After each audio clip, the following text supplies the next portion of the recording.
नमस्कार, मैं हूँ बाबा विजेंद्र। आप देख रहे हैं द डायलॉग का व्यूज रूम। आज व्यूज रूम में हाजिर हैं देश के प्रख्यात पत्रकार और अर्थशास्त्र के जानकार मनोहर मनोज जी।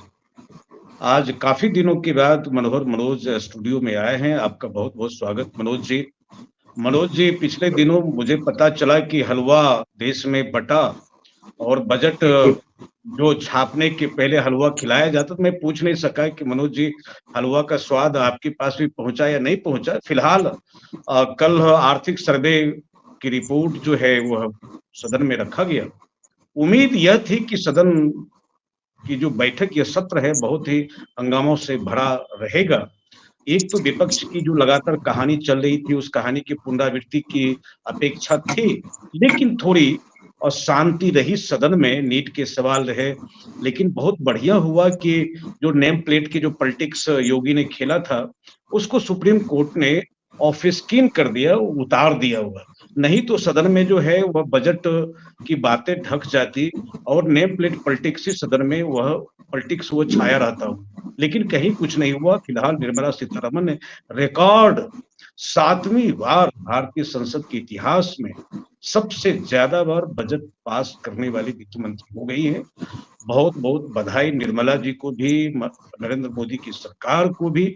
और यह बजट सर्वस्पर्शी और समावेशी, हाँ, और सबके लिए ऑल टचेबल बजट जिसको कहते हैं, यह बजट बना है। फिलहाल यह था कि इस बजट में जो दो बैरियर्स थे इस बजट के सामने में, वो बैरियर्स था आंध्र प्रदेश का, वो बैरियर था बिहार का।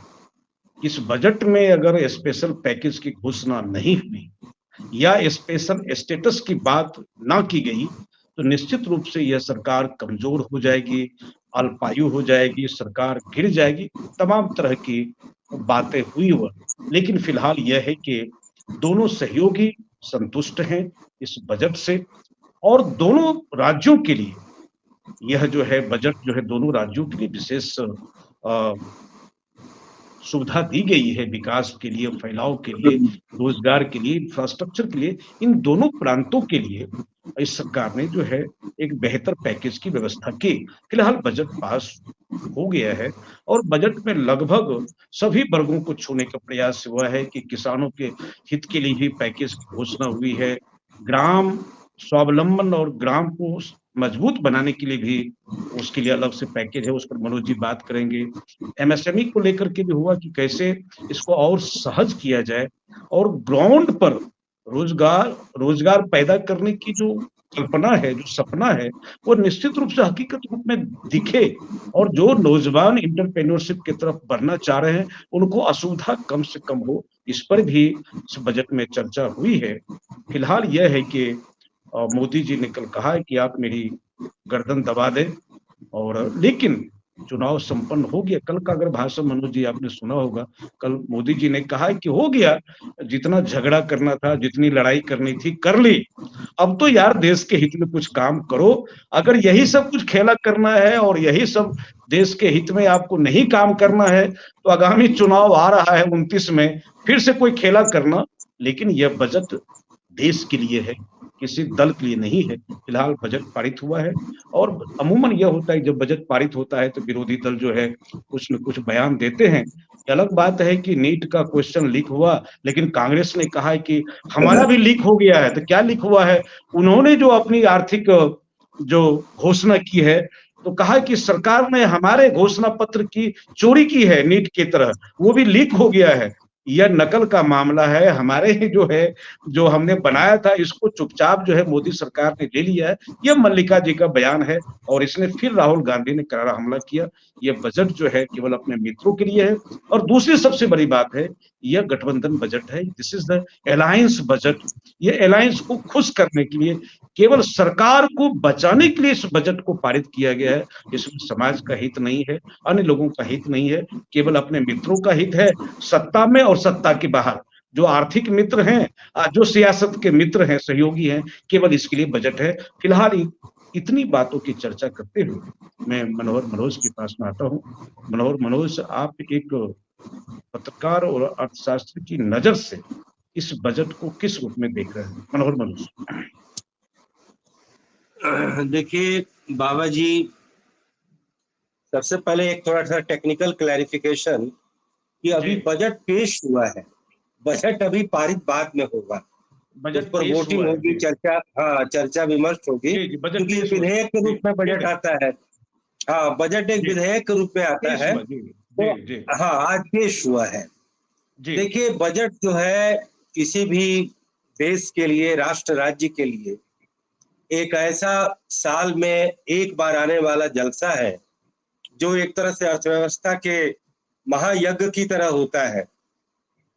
जैसे हम घर में अपने एक साल की आमदनी और खर्चे का एक कहीं न कहीं एक ब्यौरा लिखते हैं या मन में जी, सोचते हैं या उसका कॉन्सेप्ट बना के रखते हैं, वैसा ही पूरे देश के लिए पूरे चालू साल का आमदनी और खर्चा और आगामी वित्त वर्ष के लिए आमदनी और खर्चा प्लस डेवलपमेंट का विजन क्या होगा, हमारी प्रायोरिटी क्या होगी, देश के विकास की दशा और दिशा क्या होगी, शैली क्या होगी, पूरा एक नीति वक्तव्य भी बजट में जी, आजकल होने लगा है। तो जी, आज जैसा कि मोदी सरकार के तीसरे कार्यकाल का पहला बजट है, इंटरिम बजट तो मार्च में आया ही था, जी, जी, फरवरी में आया था, शायद फरवरी में ही आया था। नहीं, एक एक मार्च को जो आया था इंटरिम बजट, वह केवल 3 महीने के लेखानुदान खर्चे के लिए पेश आया था, लेकिन फिर भी सरकारें उसमें कोई ना कोई अपना विजन डाल ही देती हैं। और ये जो रेगुलर बजट आया तो कहीं ना कहीं उसको रीइंस्टेट किया गया।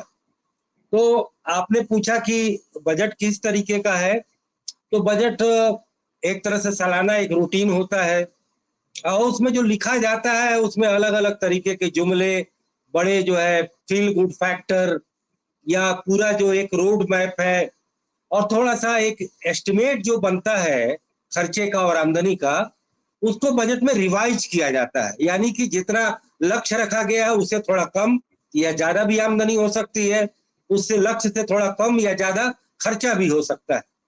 तो इस बार के बजट में 3 विशेषता मुझे मोटे तौर पर जी, दिखाई देती है कि पहली बार मोदी सरकार ने उनके वित्त मंत्री के द्वारा पेश किए गए बजट में यह दिखाई पड़ा, एहसास हुआ कि मोदी सरकार देश की बेरोजगारी की समस्या को लेकर पहली बार एक तरह से गंभीर हुई है।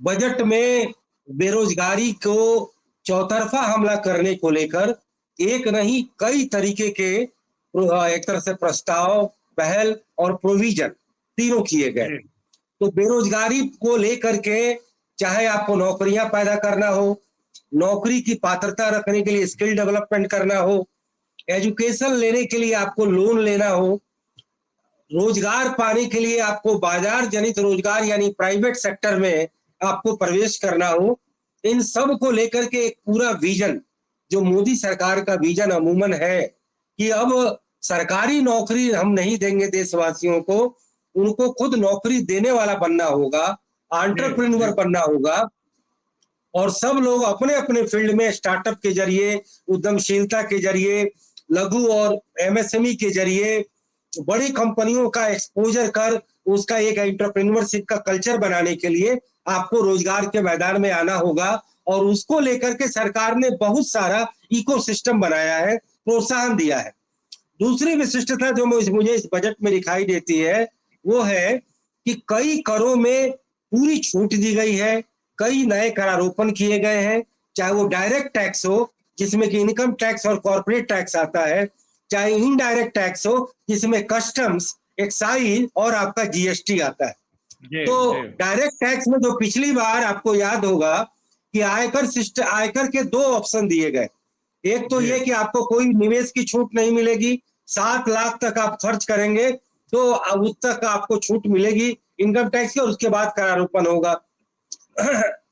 और दूसरा कि आपको जो पुरानी आयकर प्रणाली है कि जिसमें आपको 5 लाख तक की छूट होगी और 2 लाख तक का जो आपको इन्वेस्टमेंट लिमिट होगा, तो उसके तहत इस बार थोड़ी सी लिमिट बढ़ाई गई है और जी, 3 लाख तक कोई कर नहीं, 3 से 7 लाख 5% कर, 7 से 10 लाख 10% कर, 10 से 12 15%, 12 से 15 लाख आमदनी है तो आपकी 20%, और 15 लाख से ऊपर है तो 30%। 30%। और जो वेतनभोगी कर्मचारी हैं, वेतनभोगी कर्मचारी के साथ दिक्कत ये है कि वो किसी भी तरीके से अपना खर्चा नहीं दिखा सकता और कर वंचना नहीं कर सकता, उसको कर देना ही देना है।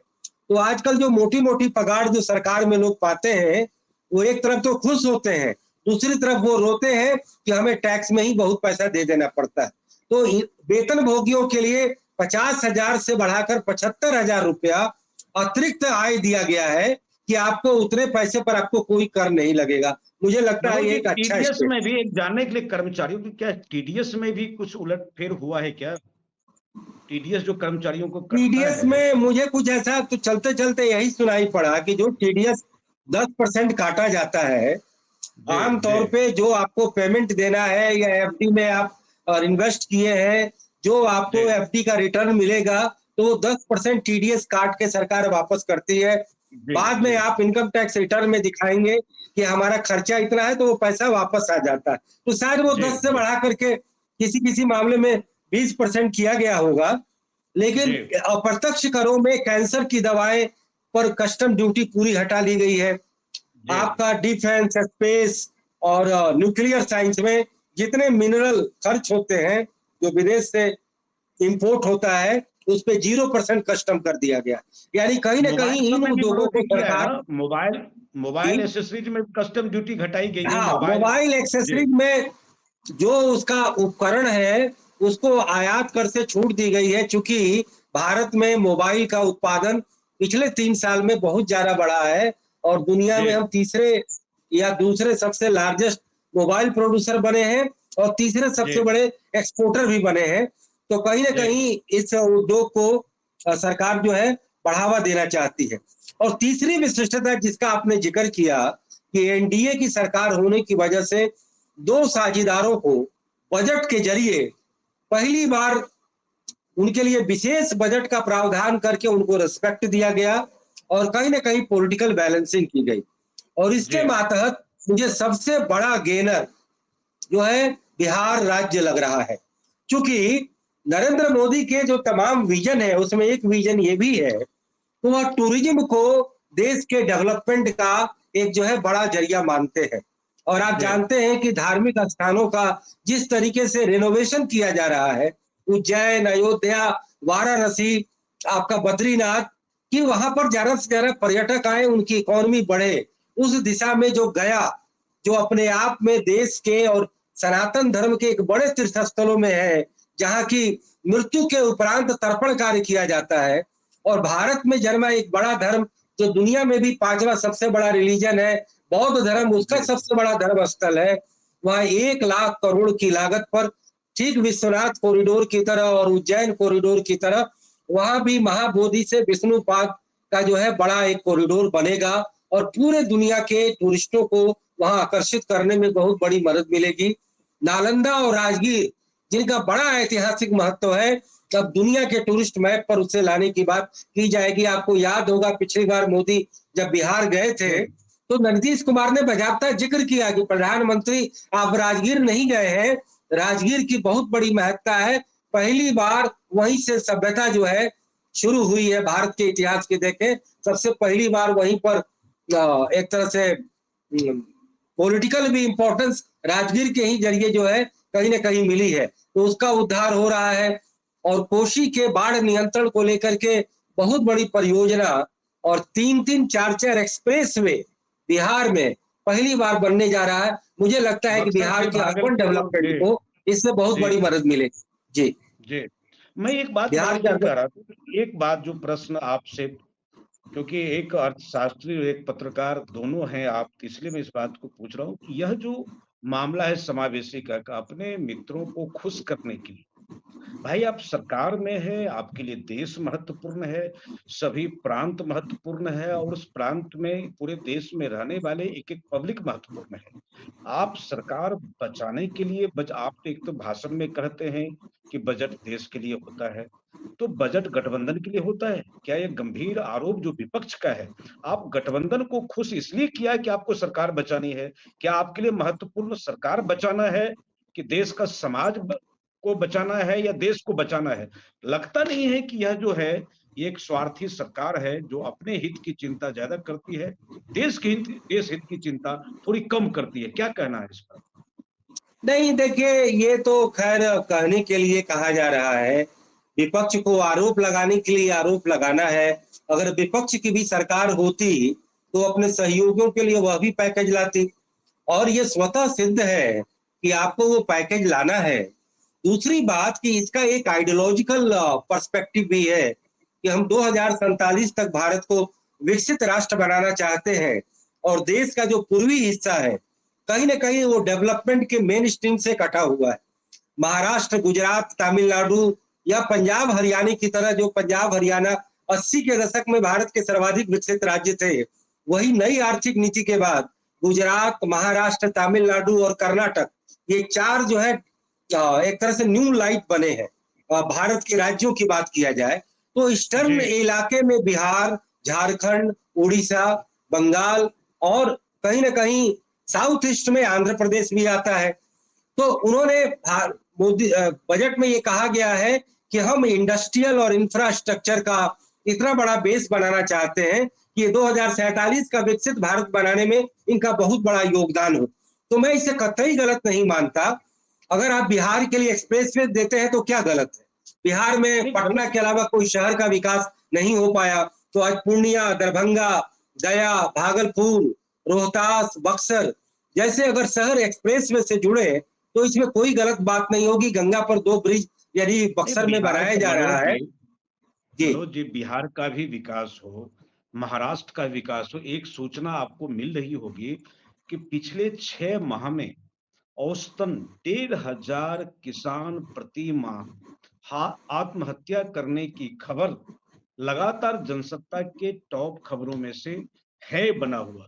परसों भी खबर आई है कि 2,500 किसानों ने आत्महत्या की। मेरे लिए महाराष्ट्र की जनता भी उतनी ही महत्वपूर्ण है जितना पूरे राष्ट्र की जनता महत्वपूर्ण है। मैं ये नहीं कह रहा हूं कि बिहार को लगातार आपने पिछड़ा छोड़ा, बिहार पर ध्यान नहीं दिया गया। वहां जो सरकारें बनती थी कपड़े की तरह मुख्यमंत्री बदलते जा रहे थे।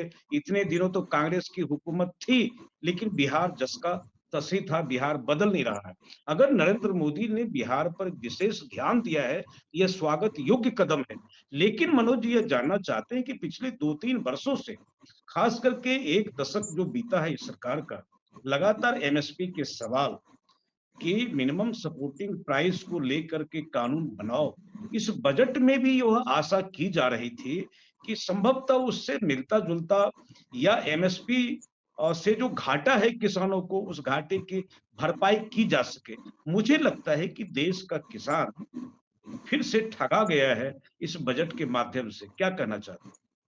देखिए, वित्त मंत्री के बजट स्पीच के शुरू में ही इस बात का जिक्र हुआ कि 80 करोड़ लोगों को हम जो है अन्नपूर्णा योजना के तहत जो है उन्हें पूरा अनाज दे रहे हैं, और किसानों के लिए उनकी लागत पर 50% ज्यादा हमने एमएसपी की दरें तय की। अब देखिए, आप जानते हैं कि सरकारें विशुद्ध आइडियोलॉजी और विशुद्ध नीति शास्त्र, अर्थशास्त्र का भी एक नीति शास्त्र होता है, उसके आधार पर चीजों को न देख करके वो पॉलिटिकल मैनेजमेंट ज्यादा करती। मैं आपके पहले कार्यक्रमों में जब भी किसान विमर्श हुआ तो मैंने ये बार बार कहा कि एमएसपी को वैधानिक दर्जा देना ये इतना बड़ा रिफॉर्म है कि अगर ये रिफॉर्म की फ्रेंडली कही जाने वाली सरकार, जो आज भी वित्त मंत्री कह रही थी कि नेक्स्ट जनरेशन ऑफ रिफॉर्म की तैयारी हम आज से अपने एजेंडे में रख रहे हैं, तो एमएसपी को ये ठीक है कि उन्होंने दरें बढ़ाई है। अब ये विवाद का विषय है कि खेती की लागत में किसान जो रोज मजदूरी करता है, अगर वो सारा जोड़ दिया जाए तो वो उसकी भरपाई तो कभी होता ही नहीं है। लेकिन फिर भी ये सही है कि पिछले 10 सालों में एमएसपी की दरें पिछले 75 सालों की तुलना में थोड़ी ज्यादा है। और जैसे कि गेहूं की रेट कहा जो है 1300 या 1400 रुपए क्विंटल 2014 में था, आज कहीं ना कहीं 2200 और 2300 पर चला गया है, तो करीब करीब दोगुना हुआ है। दलहन और तिलहन की चूंकि शॉर्टेज रहती है, उसके प्राइसेस हमेशा बढ़ते हैं, तो इस सरकार ने एमएसपी उसकी अच्छी खासी बढ़ाई है। लेकिन सबसे बड़ा सवाल कि केवल यह सरकार क्यों सोचती है कि एमएसपी की दरों पर वह केवल स्वयं खरीदेगी, एफसीआई खरीदेगा। आपको अनाज बांटना है तो ठीक है, आप एमएसपी से ज्यादा धान और गेहूं खरीद लेंगे। करीब 6 से 7 करोड़ टन सरकारें खरीद लेती हैं, 3.5 से 4 करोड़ टन का बफर स्टॉक है। लेकिन अभी अभी दलहन और तिलहन की आपने कीमतें बढ़ाई, खरीदेंगे तो आप कहाँ रखेंगे? एफसीआई के पास रामविलास पासवान जब मंत्री थे, फूड मिनिस्टर, तभी वो कहते थे कि धान और गेहूं यानी चावल और गेहूं के अलावा हमारे पास भंडारण की सुविधा है ही नहीं। और शिवराज चौहान अब कह रहे हैं कि नहीं, किसानों आप पैदा करो, हम आपसे खरीद लेंगे और कहीं टेम्पोररी में उसका स्टोर कर लेंगे, जिससे कि दाम कंट्रोल हो, सप्लाई बढ़े। देखिए, ये बड़ा ही कैजुअल प्रबंधन है। अगर आप लीगलाइज कर दें तो देश का असंख्य प्राइवेट सेक्टर, जहां एफसीआई का गोदाम नहीं है, एफसीआई का नेटवर्क नहीं है, जैसे बिहार में या तमाम जगहों पर, पंजाब हरियाणा के अलावा एफसीआई का नेटवर्क है ही नहीं, वो आपको प्राइवेट खरीदते हैं। ना सरकार को पैसा लगाना, ना आपको एम्प्लॉई रखना, न सड़ने गलने का कोई चक्कर होना, न करोड़ों अरबों करोड़ के अरबों रुपए की व्यवस्था करना, प्राइवेट खरीदता और किसान भी खुश होता है कि हमारा हर चीज हर जगह खरीदा जा रहा है। सब किसान भी कहते हैं कि सरकार खरीदे या प्राइवेट खरीदे, हमें बढ़िया दाम नहीं चाहिए, बढ़िया दाम चाहिए। लेकिन इतनी हठधर्मिता मोदी सरकार दिखा रही है। पहले तो एमएसपी की मांग ही नहीं होती थी, अब मांग हो रही है तो मान लो भाई। तो अभी भी यह सरकार ये नहीं कर रही है, ये घोर विडंबनाजनक है। दूसरा, अगर अग्निवीर को लेकर के विरोध हुआ तो अग्निवीर को लेकर के भी कोई नीति वक्तव्य नहीं है। तीसरा, कि सरकार ने वादा किया था कि 70 साल से ऊपर को भी पीएम आरोग्य के तहत हम फ्री इलाज कराएंगे, उसकी भी घोषणा नहीं है। किसान सम्मान का बार बार जिक्र करते हैं।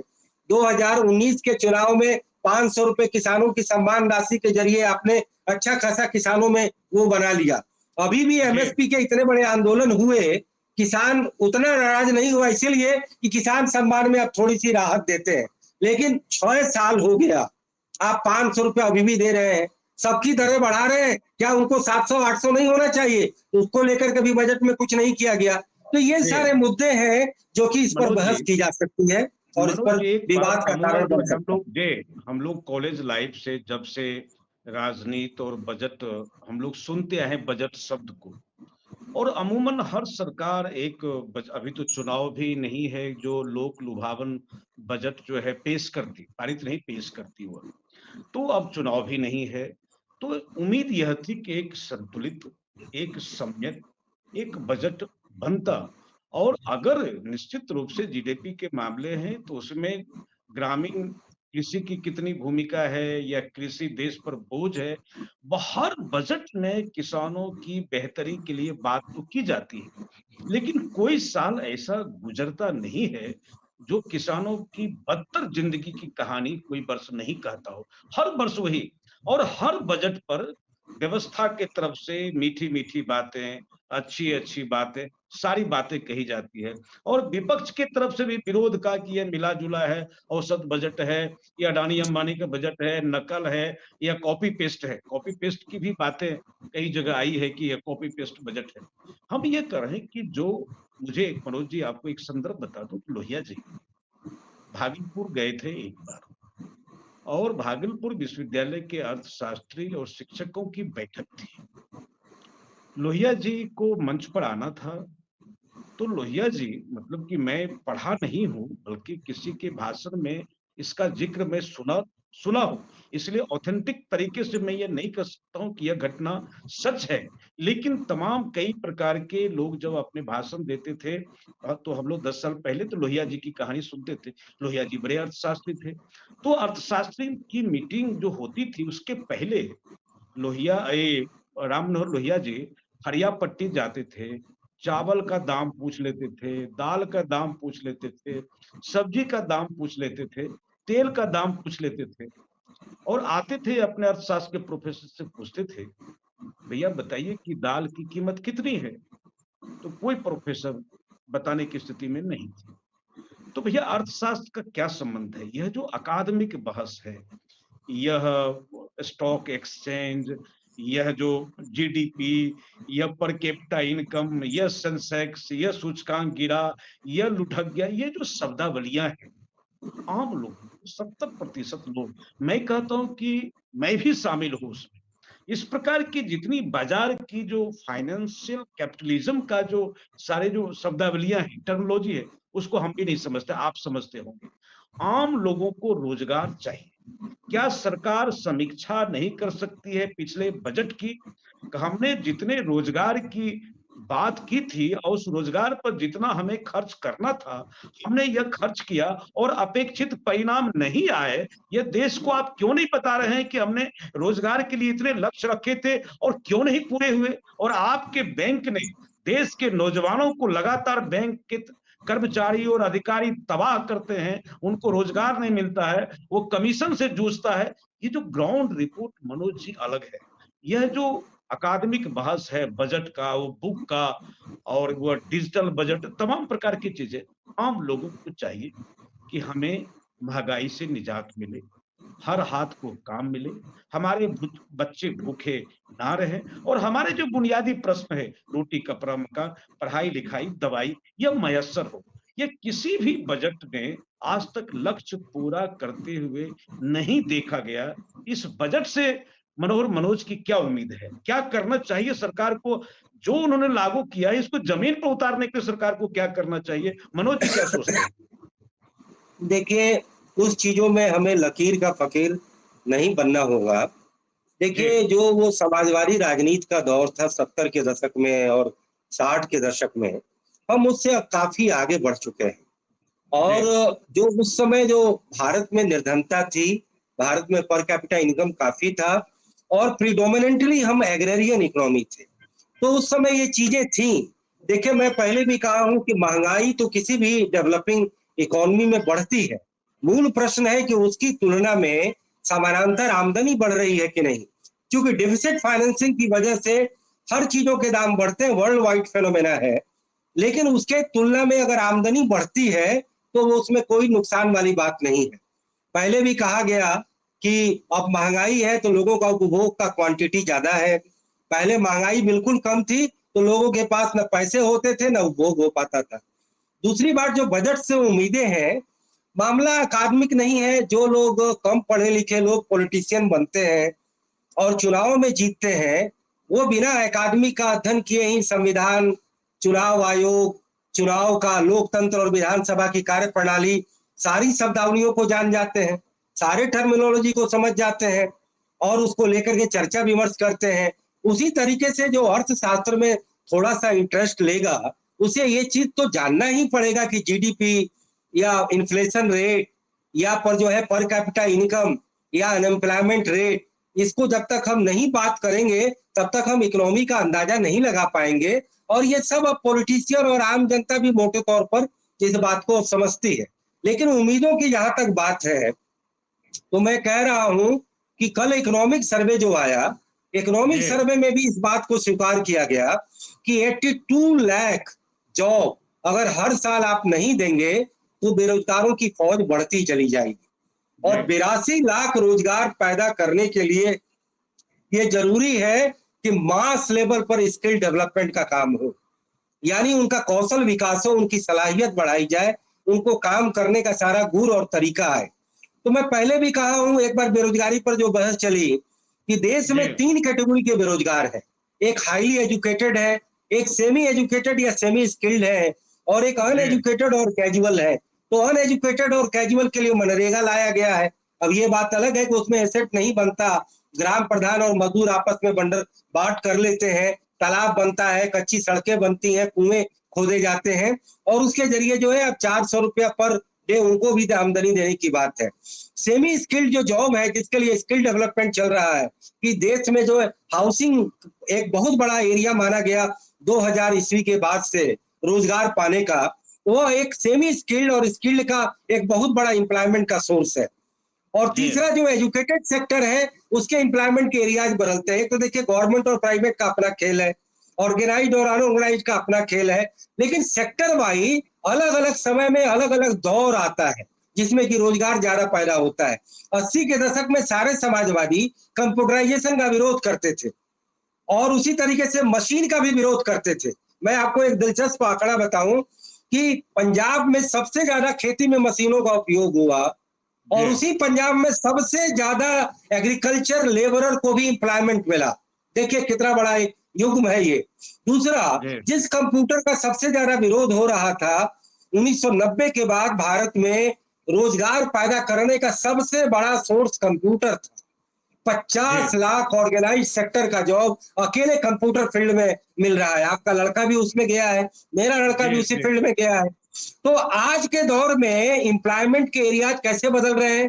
तो आर्टिफिशियल इंटेलिजेंस, लेकिन उसको तो सोच समझ के करना होगा कि वो तो आप ले आएंगे और आप ही को खा जाएगा। लेकिन जैसे कि ड्रोन टेक्नोलॉजी, जैसे कि ग्रीन एनर्जी, जैसे कि रिन्यूएबल एनर्जी, जैसे कि क्लाइमेट और एनवायरमेंटल साइंस, ये कुछ agro processing, new industry, new economy जो आ रहा है। जैसे न्यू मीडिया में आजकल सोशल मीडिया और डिजिटल मीडिया है, तो न्यू इकोनॉमी में green energy, renewable energy, climate और एनवायरमेंटल साइंस, ये ऐसे ऐसे फील्ड है। फूड प्रोसेसिंग, टूरिज्म, जैसे भारत में टूरिज्म का पोटेंशियल बहुत ज्यादा है क्योंकि भारत 9 धर्मों का उद्गम स्थल है। कल्चरली इतना रिच है, इतनी डाइवर्सिटी है, फ्लोरा एंड फौना है कि पूरे वर्ल्ड के टूरिज्म को अगर इंडिया के टूरिज्म से अगर टैप किया जाए तो भारत में बहुत बड़ा सोर्स ऑफ इनकम ये हो सकता है। तो ये प्लानर को तय करना है कि टाइम टू टाइम इकोनॉमी का कौन सा मोमेंटम दे जो रोजगार दे। तो मोदी का कॉन्सेप्ट हो सकता है हम आलोचना करें तो वो गवर्नमेंट जॉब नहीं देता, राहुल गांधी गवर्नमेंट जॉब देने के लिए तैयार है, लेकिन अगर विजन के तौर पे देखा जाए तो अल्टीमेटली हमें एंटरप्रेन्योर बनाना होगा, सेल्फ एम्प्लॉयमेंट देना होगा। ये कल्चर पैदा करे तो गलत नहीं है, हालांकि मेरी मंशा ये है कि सबको स्वरोजगार नहीं दे सकते, कम से कम गवर्नमेंट के जितने जॉब है सब दे दो, स्टेट का हो या सेंट्रल का हो, लेकिन सबको पगार मजदूरी एक नीति के तहत, क्योंकि देश में गैर बराबरी भी बहुत बढ़ रही है। तो एग्रीकल्चर को लेकर के या और चीजों को लेकर के निराश होने की जरूरत नहीं है। कुछ ऐसे रिफॉर्म लाने होंगे, या तो सरकार के पास सलाहकार की कमी है या सरकार पॉलिटिकल कंपल्सन के मजबूरी में ये काम नहीं कर पा रही। मनोज जी, उम्मीद तो यह थी कि मनोहर मनोज जैसे व्यक्ति जो है सरकार के पास होते तो सरकार को बेहतर सलाह और बेहतर सुझाव दे पाते, लेकिन वो मौका नहीं मिल पा रहा है। लेकिन एक बात चलते चलते 1-2 मिनट हमारे पास में वक्त दिखा रहा है, वो ये है कि तमाम हम तो हर विषय पर चर्चा इसको जारी रखेंगे। एमएसएमई की क्या चुनौतियां हैं और बाल कल्याण के लिए जो बातें हुई है और तमाम प्रकार के खेती की बातें हैं, किसानी की बातें हैं और जो इंफ्रास्ट्रक्चर की बातें, सारे विषयों पर हम लोग अलग अलग विस्तृत चर्चा करेंगे और ब्यौरा भी रखेंगे। लेकिन मनोहर मनोज अर्थशास्त्र किताब लिखे हैं, अर्थशास्त्र पर बात रखते हैं, लेकिन एक विषय और आपका पसंदीदा है कि इस सरकार ने सूचना उद्योग का जो बूम है सोशल मीडिया का, इसके लिए कुछ दिया आप लोगों को। आप तो लगातार 5-10 वर्षों से, जैसा मैं देख रहा हूं कि मीडिया का जो रोल है इस लोकतंत्र में, उसको रेगुलराइज करना चाहिए, उसको जो है चैनलाइज करना चाहिए, उसको एक मजबूत स्तंभ का दर्जा देना चाहिए। लेकिन इस बजट में तो आप तो निराश होंगे मनोज जी, आपको तो कुछ मिला नहीं मीडिया वर्ल्ड को। बिल्कुल, देखिए अगर सबसे ज्यादा उपेक्षा सरकारें और खास करके मोदी सरकार जिस क्लास की करती है, जो डेमोक्रेसी का एक बड़ा ही इंपॉर्टेंट वर्ग है, जो डेमोक्रेसी को वाइब्रेंट बनाए हुआ है, पूरे सिस्टम के बीच में एक पुल का काम कर रहा है, वह मीडिया, या आप चाहे इंडस्ट्री के रूप में ले या एक मीडिया एक फोर्थ स्टेट पिलर के रूप में लेता हूं। जब मीडिया इंडस्ट्री है तो तमाम इंडस्ट्री की बात कर रहे हैं। या बिल्कुल बिल्कुल, देखिए जो media entrepreneur, pure media person बनकर के मीडिया एंटरप्रेन्योर बन रहा है, सरकार को तो उसकी आरती उतारनी चाहिए जी। बिल्कुल, क्योंकि लोकतंत्र के साथ साथ मीडिया एक इंडस्ट्री है या एक मिशन है या एक पिलर है, और कहीं ना कहीं देश में करप्शन को लेकर के, अज्ञानता को लेकर के, सुपरस्टिशन को लेकर के या शोषण अत्याचार को लेकर के मीडिया तो सरकार की एक तरह से मदद करता है। सरकार के कानों में जो जू नहीं रेंगता है, उन्हें उनके कानों में जो है कहीं ना कहीं एक तरह से हिलोरे देता है। तो सरकार को तो खुश होनी चाहिए कि हमें जगाने वाला एक बैठा हुआ है, लेकिन दुर्भाग्य से ये मोदी सरकार इस पर्सपेक्टिव पे काम नहीं करती। उनके लिए अपना पॉलिटिकल वर्कर तो बहुत प्यारा है, लेकिन मीडिया का वर्कर जो है छी मानुस है।